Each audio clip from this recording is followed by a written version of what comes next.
So there's nothing I like more in the morning than a beautiful cup of coffee. But there's also nothing more annoying than having to get up and go straight to the generator and start it just to have a cup of coffee.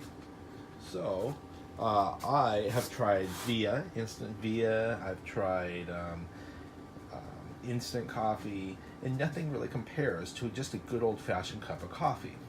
I've also the creamers. Just a side note, the creamers I actually buy on Amazon. I don't like a big creamer in my refrigerator. That's annoying. So I go and buy these by the case on Amazon. They're not that expensive. But back to the coffee.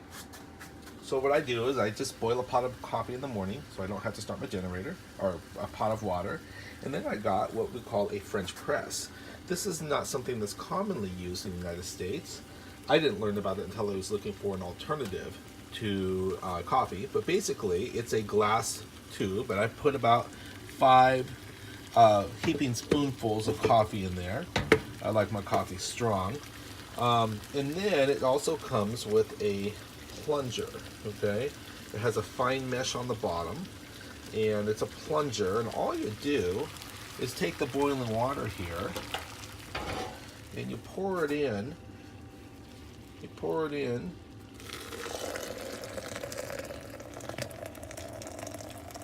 The French press. I went about 2 cups worth because I like having a couple cups of coffee in the morning.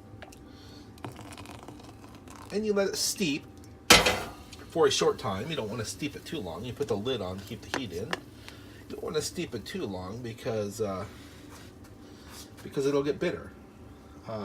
This actually, I believe, makes a better cup of coffee than a percolator by far. It's smoother. It's almost just as flavorful as espresso. I actually like it better than espresso. And you can make it as strong as you want, depending on how much coffee you put in there. So anyways, I just let it steep for a few minutes, probably 2 minutes. And then all you do is you have the plunger here, and all you do is you just take that, and you take it and you just slowly, very slowly start pushing the grounds to the bottom. Okay? Just start pushing the grounds to the bottom, and the plunger's really good about keeping the coffee on top and pushing the grounds to the bottom. You can see actually the coffee come up on top. You don't want to push too fast. You want the water trying to work through those grounds.